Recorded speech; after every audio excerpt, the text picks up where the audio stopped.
ඉතින් සුබ දවසක් හැමෝටම channel wise අපිත් එක්ක එකතු වෙලා ඉන්න හැමෝටමත් මේ වීඩියෝ එක බලන හැමෝටමත් සුබ දවසක් කියලා ආරාධනා කරනවා. ඉතින් ඔයා මේ දකින්නේ මහනුවර ගැටඹේ ද්විත්ව ගුවන් පාලමේ කටයුතු නැවත ආරම්භ කරලා තියෙනවා. මේක අවුරුදු ගානකට කලින් පටන් ගනිපු වැඩක්.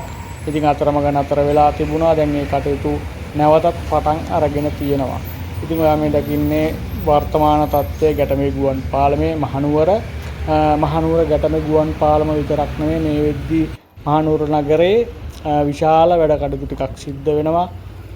මහයියාව දිත්ත උමං මාර්ගයේ මේ වෙද්දී කටයුතු කෙරීගෙන යනවා. ඒ උමං මාර්ගයේ වැඩ කටයුතු කෙරීගෙන යනවා. ඒ ගැන අපි වීඩියෝ අරන් ඇවිල්ලා තියෙනවා. ඔයාලට බලන්න පුළුවන්. ඒ වගේම ලංකාවේ ඉදිවෙන විශාලතම බහුවිධ ප්‍රවාහන මධ්‍යස්ථානය මහනුවර නගරේ ඉදිවෙනවා. ඒකත් ගොඩ කාලයකට කලින් පටන් ගනිපු වැඩක්. නමුත් ඉතින් පහුගිය දවස්වල ආර්ථික අර්බුද විවිධ හේතු මත ඒ මහනුවර බහුවිධ ප්‍රවාහන මධ්‍යස්ථානයේ ඉදිකිරීම අතරමඟ නතර වුණා.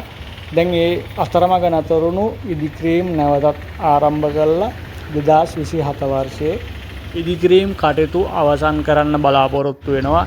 ඉතින් ඊට කලින් ඉදිකිරීම් කටයුතු අවසන් කරන්න පුළුවන් වෙයි මහයියාව ඒ උමං මාර්ගයේ සහ ගැටඹේ ද්විත්ව ගුවන් පාලමේ ඉදිකිරීම.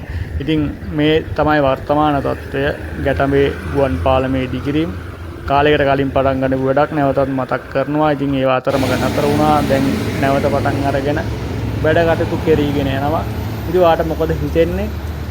මේ දේවල් නුවරට ලැබෙන එක හොඳයි. රටේම ජනතාවට මේවා ප්‍රයෝජනයක් වෙනවා. මේ වගේ දේවල් එක්ක ඉදිරියේදී අපි හමු වෙමු.